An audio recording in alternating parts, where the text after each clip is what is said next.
itong celibacy, ito ba'y aral ni Kristo? Atin mo nang pakinggan ang salita mismo ng ating Panginoong Hesukristo. Sa Matthew chapter 19, verse 12, ito ang nakasulat.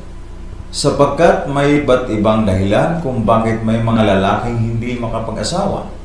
Ang ilan ay isinilang na may ganitong kapansanan. Ang iba naman ay dahil sa kagagawa ng ibang tao. Mayroon namang hindi nag-aasawa alang-alang sa kaharian ng langit. Hayaang tanggapin ang aral na ito nang may kakayahang tumanggap nito. So kita niyo mga kaibigan, klarong-klaro po, hindi lang po personal na aral ni San Pablo ang bago nating binasa. Aral pala ito ni Kristo. Sabi niya, meron lamang hindi nag-aasawa alang-alang sa kaharian ng langit. Tungkol sa pagbabawal ng pag-aasawa sa mga paring Katoliko. Masakit pakinggan pero ang sabi ng Apostol Pablo, yung pagbabawal ng pag-aasawa, hindi po aral ng Diyos kundi aral ang wika ng demonyo. Matagal ng panahon, binanatan tayo sa Iglesia ni Kristong kay Manalo na ang celibacy daw ay aral ng demonyo. Alam naman ninyo na noon pa man binanatan ni Felix Manalo ang Iglesia Katolika Tungkol sa pagbabawal ng pag-aasawa sa mga paring Katoliko. Masakit pakinggan pero ang sabi ng Apostol Pablo, yung pagbabawal ng pag-aasawa, hindi po aral ng Diyos kundi aral ang wika ng demonyo. Ayon sa INC na ang pagbabawal daw sa pag-asawa, celibacy, ay aral ng demonyo. Ito ay matagal na nila na tuligsa sa pananampalatayang Katoliko. At ito ay nagiging epektibo din. Bakit? Nagiging epektibo dahil may mga inosenteng natangay nila dahil sa ganitong propaganda, mga kapatid. At narinig natin ang grupo ng Iglesia ni Cristo na binanatan na sa demonyo daw umano ang aral na di pag-aasawa ng mga kapariang Katoliko. At meron silang mga aklat Katoliko na ginagamit at pinagtagpi-tagpi nila, mga kapatid. At yung mga inosente talaga nadala. Kaya ating lilinawin, ano po ba yung talata na ginagamit nila sa INC? At pinagtagpi-tagpi nila sa mga aklat Katoliko.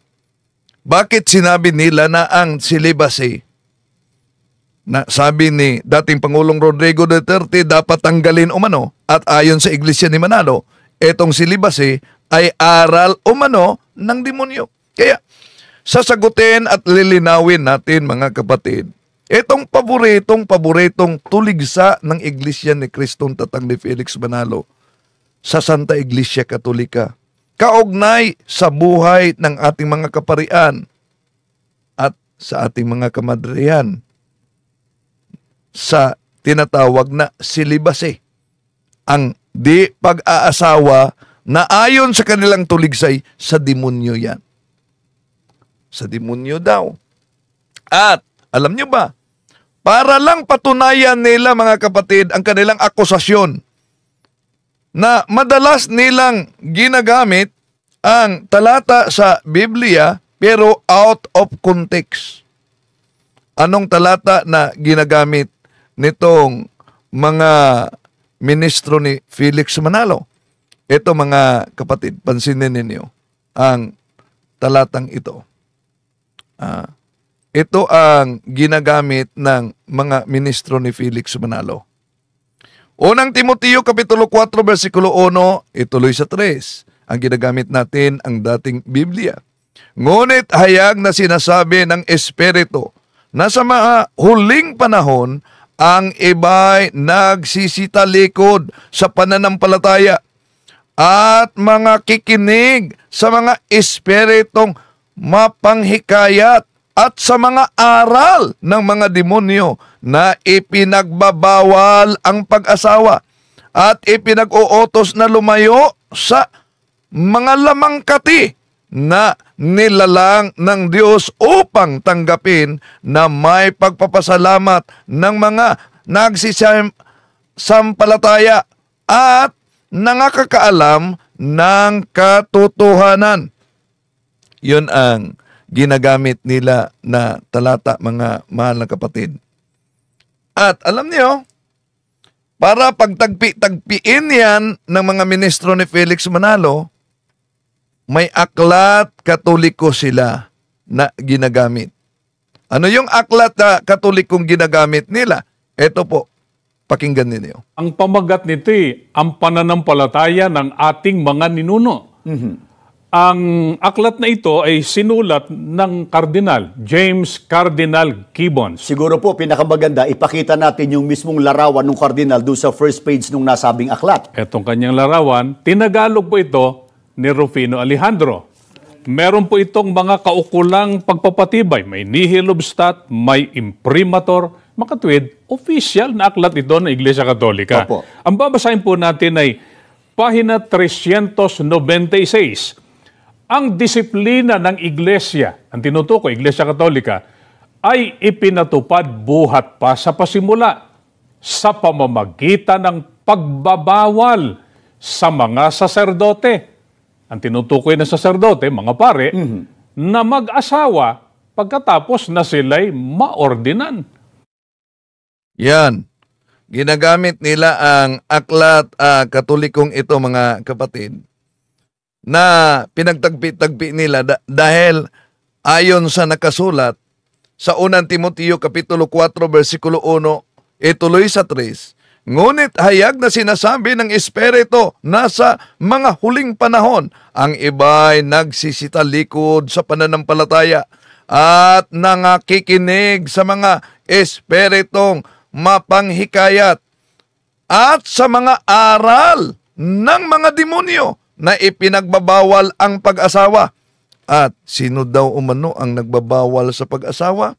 Gamit nila itong aklat na pinagtagpi-tagpi nila, ang pananampalataya ng ating mga ninuno sa pahina 396. Ang disiplina ng Iglesia ay ipinatupad buwat pa sa pasimula sa pamamagitan ng pagbabawal sa mga saserdote na mag-asawa pagkatapos na sila'y maordinan. O, yan. At sabi nila, o di ba malinaw na sino ang tinutukoy sa Biblia? Dagdagan pa nila. Ano pa ang sinabi ng Biblia? Ito po, balikan natin ang unang Timoteo. Ito ang propaganda ng INC, mga kapatid. Unang Timoteo, balikan po natin. Maliban sa aral ng demonyo daw, nagbabawal sa pag-asawa, ano pa ang palatandaan na aral ng demonyo? Ito, sabi nila, unang Timoteo Kapitulo 4, versikulo 1, tuloy sa 3, ito mabasa natin, may kulay pula.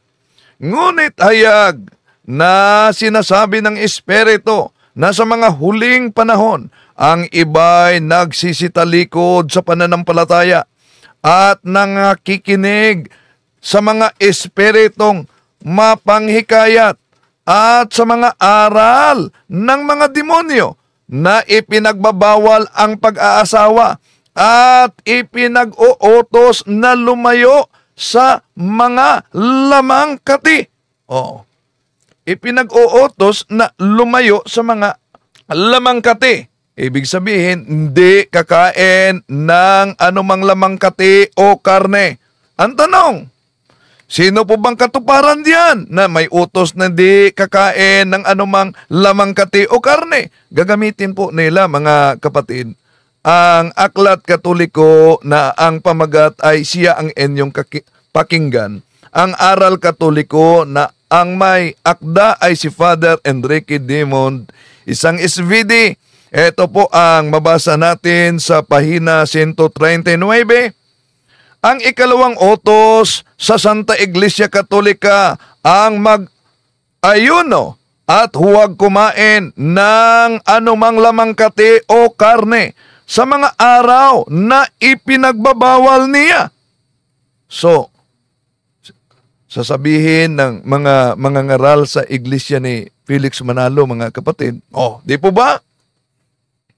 Tugmang-tugma talaga sa simbahang Katoliko ang nakasulat sa 1 Timoteo Kapitulo 4, 1-3, batay sa mga aklat Katoliko.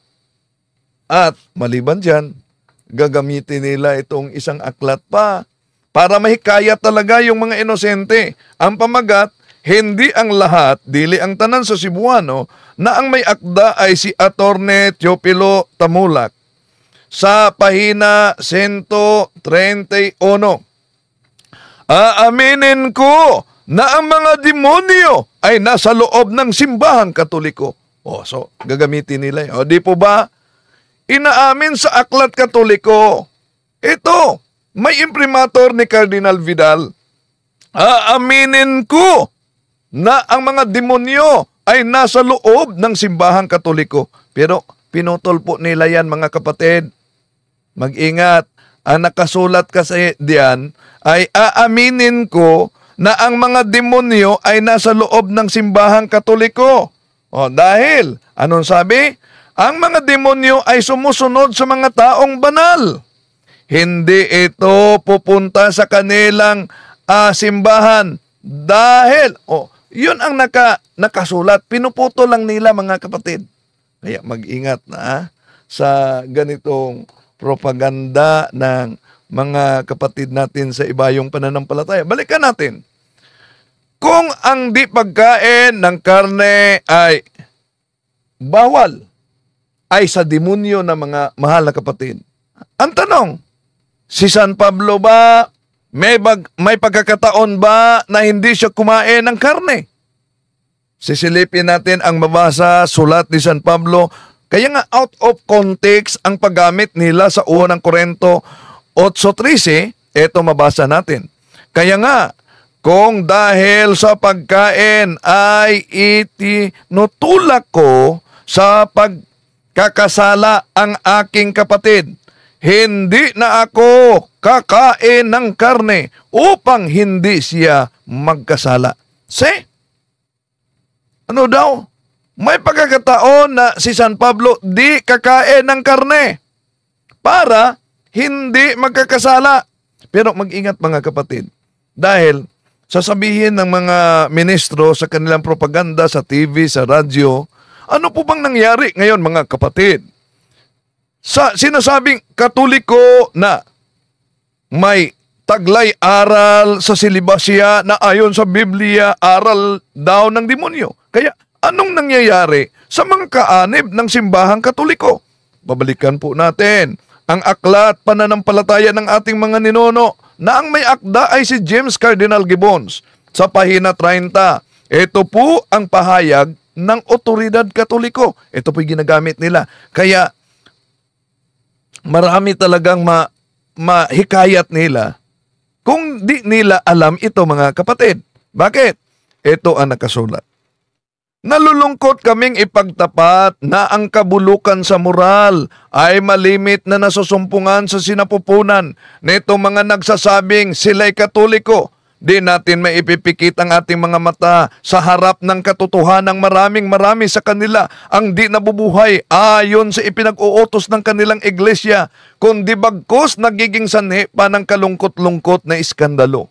Ngunit sa aba niya na nagiging daan ang mga ito, tinatanggap ko rin naman ang mga kasalanan ng mga Katoliko'y lalong karimarimarim sa mata ng Diyos kaysa kasalanan ng nahihiwalay nilang mga kapatid, sapagkat maraming grasya ang sinasayang nila. Yon ang ginagamit nila at ang konklusyon. Di po ba? Malinaw na sinabi sa pahina 30, otoridad mismo, kardinal mismo ng Katoliko, na ano daw ang nangyari sa kanilang moralidad. Bulok na ang moralidad sa mga nagsasabing sila'y Katoliko. Pero alam nyo, mga kapatid, napakaganda naman ang nakasulat diyan sa aklat ni Cardinal James Gibbons. Ang sinabi diyan, nalulungkot kaming ipagtapat na ang kabulukan sa moral ay malimit na nasusumpungan sa sinapupunan ng mga nagsasabing sila'y Katoliko. di natin maipipikit ang ating mga mata sa harap ng katotohanan na marami sa kanila ang di nabubuhay ayon sa ipinag-uutos ng kanilang iglesia, kundi bagkus nagiging sanhi pa ng kalungkot-lungkot na iskandalo. Di ba ba? Wala bang comprehension ang gumagamit dito o sadya talagang pinipilipit nila? Bakit? Malinaw naman ang sabi sa pahina 30 na sino man, ibig sabihin, sino man ang nagiging bulok ang moralidad, nagiging bulok hindi dahil sila ay mga Katoliko, kundi dahil sila hindi sumusunod sa aral ng simbahang Katoliko. Pero ang tanong, nawala na ba ang pagkabanal sa tunay na iglesia kung may mga umaanib o miyembro ng simbahang Katoliko na hindi nagiging banal? Ayon kay, simulan lang natin pagbasa. Dahil ito ay pilit talaga nilang itinatago. Ito ang nakasulat sa naturang aklat, pahina 23. Ang pagkabanal ay isang tanda ng tunay na iglesia, sapagkat sa dasal na sumasampalataya ay sinabi natin ang ganito, sumasampalataya ako sa Santa Iglesia Katolika. See? Yon ang pinutol nila. Kaya, napakalinaw mga kapatid, na kung meron mga miyembro sa simbahang Katoliko na nagkasala at nagiging resulta kahit mapari man siya obispo. Remember, even during the time of Christ, there was also a Judas. Pero di tayo magtaka yan. Bakit? Ayon sa Jeremias Kapitulo 5, versikulo 26, sapagkat ang masasamang tao ay matatagpo ang kasama sa aking bayan. Ano daw? Kasama na umano sa bayan ng ating Panginoon Jesucristo yung mga masasamang tao. Iwanan ba nimo ang tunay na iglesia dahil sa 12 ka mga apostolis, isa ay nagiging Judas? Ano po ba ang layunin na mayroong tunay na iglesia, mga kapatid? But piliin ninyo ang iglesia na at yayakapin ninyo ang iglesyang tatag lamang ng tao. Halimbawa, kung may doktor na nagkasala dahil gumagamit siya sa kanyang injection ng poison, ayaw mo na ba? Meron namang nahuling doktor. Ayaw mo na bang lalapit sa ospital dahil may doktor na nagkasala? Ang tunay na simbahan ay parang ospital sa mga kaluluwa na may sakit. Kaya, sabi ng ating Panginoong Hesus sa San Marcos Kapitulo 2, versikulo 17, narinig ito ni Hesus, kaya't siya ang sumagot. Hindi nangangailangan ng gamot ang walang sakit, kundi ang may sakit. Naparito ako upang tawagin ang mga makasalanan, hindi ang mga matuwid. See? Yun ang dahilan kung bakit merong tunay na iglesia. Merong iglesia Katolika. Dahil ang iglesia Katolika ay ospital. Ospital siya sa mga may karamdaman na kaluluwa. Mga kapatid. Ngayon, balikan natin ang kasaysayan. Bakit sinabi nating out of context ang mga INC? Alam nyo ba na sa kasaysayan, kaugnay sa celibacy, kung tingnan natin ang aklat na ang pamagat ay The Age of Faith by Will Durant sa pahina 44. Ito po yung mabasa natin. In the first 3 centuries of Christianity, celibacy was not required of a priest. He might keep a wife whom he had married before ordination, but he must not marry after taking holy orders. No man could be ordained who had married 2 wives, a divorce, or a concubines. Yon ang nasa kasaysayan. Iwan ko kung alam ba nila ay may background sila. So, ang mga paring Katoliko sa Roman Rite, mga kapatid, Roman Rite, tinatawag yung Western Rite, no? Yung tinatawag na Latin Rite. So, ang mga pare sa Roman Rite, Western Rite, o Latin Rite, ay may vow of celibacy. So, ibig pong sabihin, mga mahal na kapatid, yung Western Catholics, o mas kilala sa tawag na Roman Catholic Church, ang may tinatawag na vow of celibacy. Ibig sabihin, walang asawa ang mga kaparian at ang mga obispo, cardinals at mga santo papa kahit na madre. Pero noong una, ang mga santo papa merong asawa. May mga santo papang may asawa. Kahit nga si San Pedro, unang. Pero, sa kasaysayan mga kapatid, ang Eastern Rites, ano ba yung Eastern Rites? Yun po ang Constantinople, Alexandria, yung Byzantine mga kapatid, Alexandria, Antioquia, Jerusalem, yun po ang tinatawag Eastern Rites, Eastern Churches. Alam nyo ba na ang mga pari nila, sila'y communion sa simbahang Katoliko. Pero alam nyo ba, baka di alam ito ng mga ministro ni Felix Manalo, kaya kumukuha lang ng talata sa unang Timoteo Kapitulo 4 at sinasabi out of context naman. Mamaya, ang patunayan natin bakit out of context. So, ang mga kaparian sa tinatawag na Eastern Rites, yung Alexandria, Constantinople, yung Jerusalem mga kapatid, na mga Katoliko under sa Santo Papa, alam nyo ba, ang kanilang mga kaparian ay meron silang asawa. Baka di nila yan alam. At ganon din po mga kapatid yung mga pare sa ibang denominations na nagbalik loob sa simbahang Katoliko. Baka di nila alam yan. Na may mga pare sa ibang denominasyon, Anglican, na yumakap sa Catholic Church, yung tinatawag na Roman Rite, Latin Rite, pero may asawa. Iniwan nila, pare na sila sa Anglican, may asawa sila, iniwan nila ang Anglican, yumakap sila sa simbahang Katoliko, tinanggap sila sa Latin Rite, at may asawa sila. Siguro mga kapatid, yung Anglican o Episcopalian, imposible kung di nila alam yan. Kung di nila alam sa mga ministro ni Felix Manalo na banat ng banat lang sa aral ng simbahang Katoliko, aboy, inosente sila. Sa aklat na pahina 396 nitong pananampalataya ng ating mga ninuno, na ginagamit nila, pinagtagpi-tagpi nila sa unang Timoteo Kapitulo 4:1-3 mga kapatid, may iniwasan sila. Alam nyo ba anong iniwasan? Pakita ko sa inyo para sabihin nila na sa Katoliko, pinagbabawal talaga ang pag-aasawa. Kaya sa demonyo yan. Eto mga kapatid, ito ang iniwasan nila.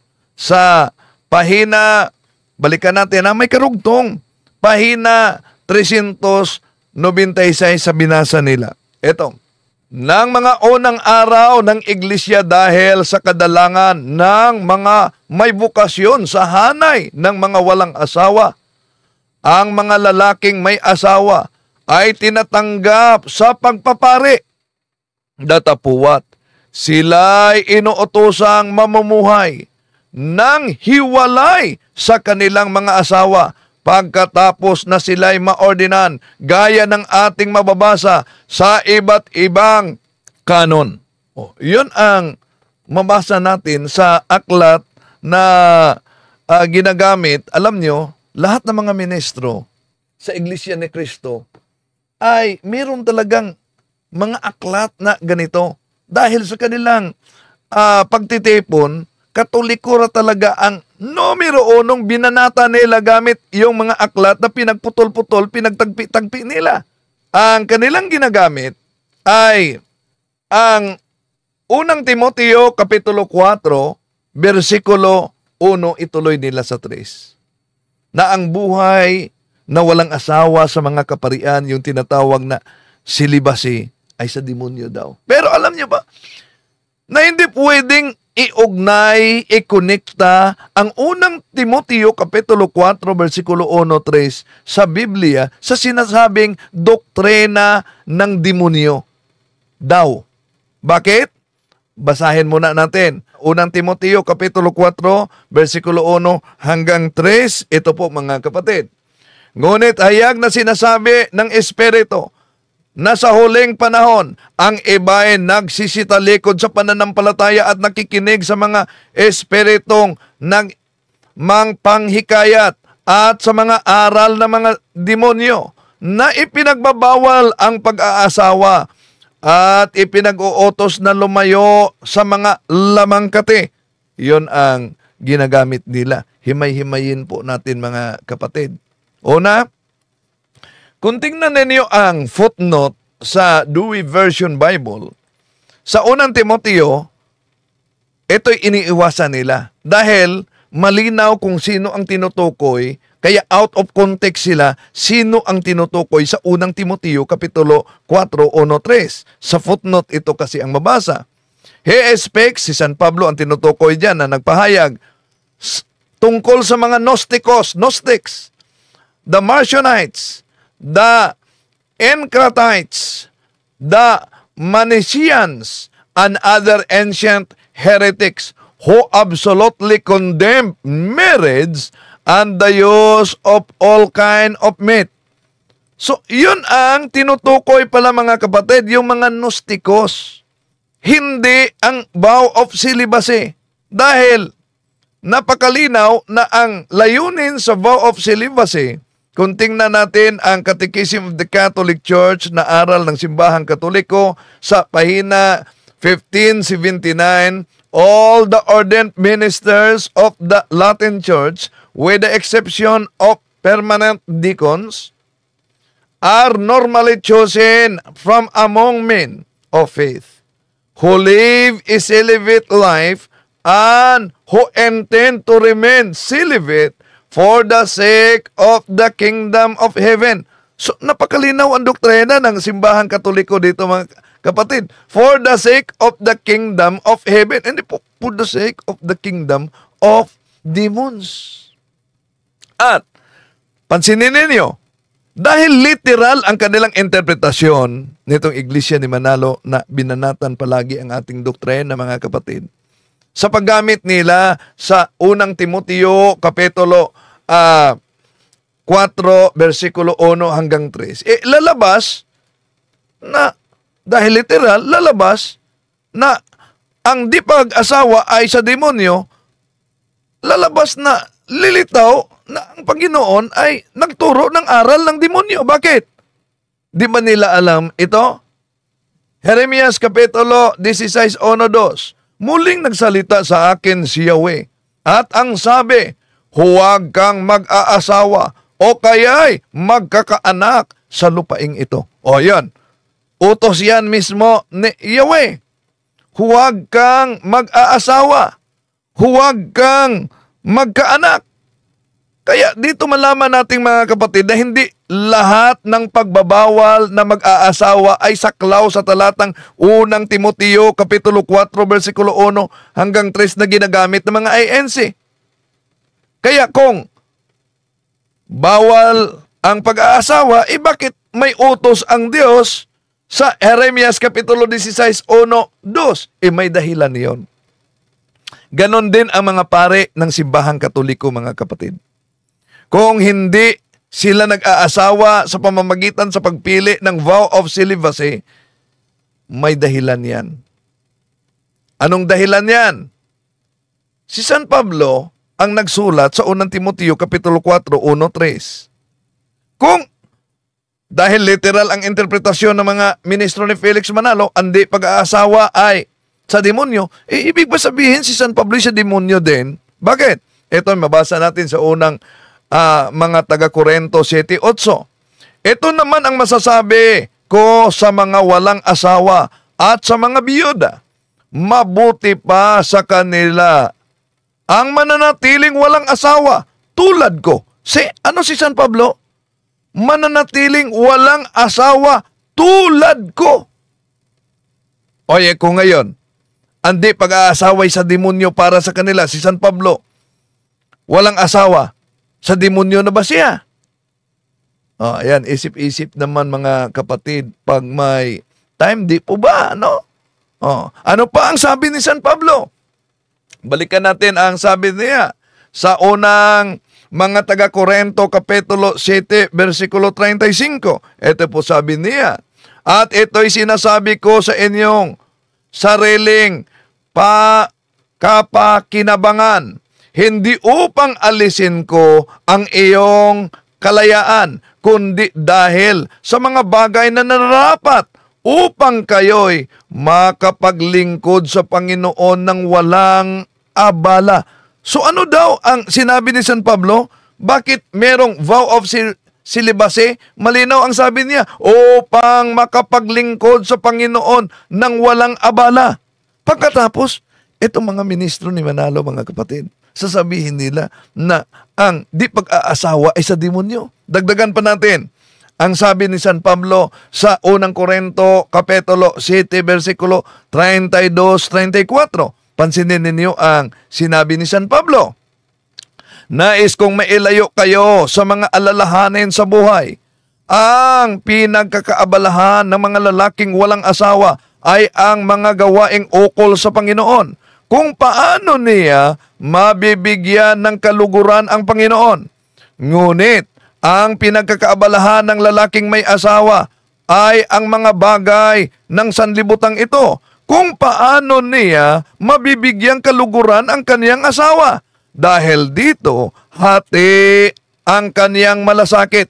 Gayon din naman ang pinagkakaabalahan ng isang babaeng walang asawa o isang dalaga ay ang mga bagay ukol sa Panginoon sapagkat nais niyang maitalaga ang kanyang katawan at espiritu sa Panginoon. Subalit, ang pinagkakaabalahan ng babaeng may asawa ay ang mga bagay ng sanlibutang ito kung paano niya mabibigyang kaluguran ang kaniyang asawa. Yun mga kapatid. Napakalinaw ang sabi ni San Pablo dyan.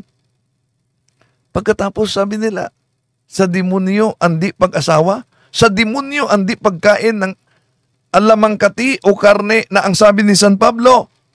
Kaya nga, kung dahil sa pagkain ay itinutulak ko sa pagkakasala ang aking kapatid, hindi na ako kakain ng karne upang hindi siya magkasala. May pagkakataon na si San Pablo, mga kapatid, hindi kumain ng karne. Ibig ba sabihin, nag-ayuno siya. Hindi kumain ng lamangkati. Ibig ba sabihin si San Pablo ay sa demonyo na? Kaya isip-isip naman para sa ating mga kapatid na nagsubaybay ngayon at patuloy talagang nagsaliksik sa katotohanan. No? Bukas sana kayo. Huwag kayong sarado para di kayo mabiktima sa maling akala. Kaya maling gamitin nila na ang unang Timoteo Kapitulo 4, versikulo 1 hanggang 3 mga kapatid para sa mga pare. Bakit hindi yan tugma na verso na ginagamit nila? Kung meron mang talata o verso sa Biblia na tugmang-tugma sa buhay na walang asawa para sa mga pare at para sa mga madre, ano yon? Yung binanggit ni Father Darwin. Ano yung binanggit ni Father Darwin? Yung yung Mateo Kapitulo 19, versikulo 12. Sapagkat may iba't ibang dahilan kung bakit may mga lalaking hindi makapag-asawa. Ang ilan ay dahil sa kanilang katutubong kalagayan. Ang iba namay naging ganoon dahil sa kagagawan ng ibang tao. Meron namang hindi nag-aasawa alang-alang sa kaharian ng langit.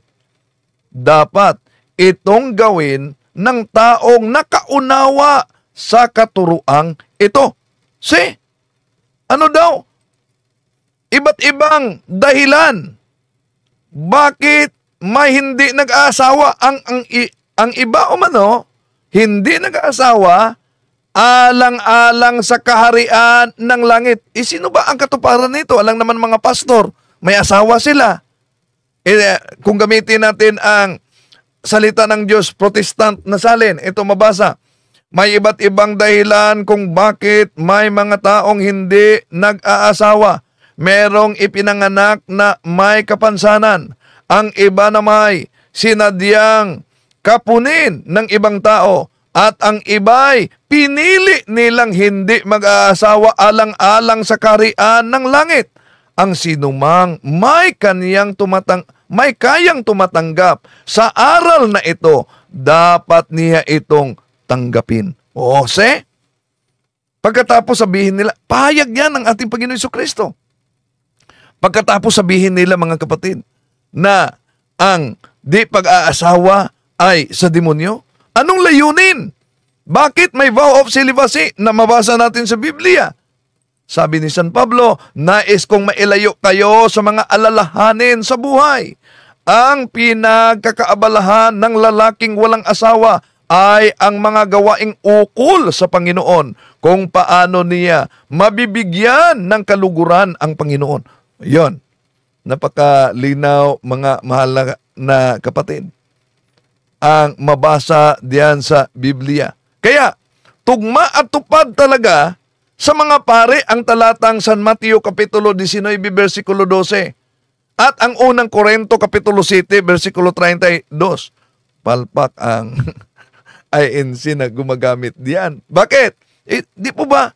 Kahit si San Juan, nakita niya sa langit ang mga taong hindi nagkaroon ng ugnayan ng mga babae. In short, walang asawa. Saan mabasa? Babasahin po natin sa Pahayag, Kapitulo 14, versikulo 4. Ito po mabasa.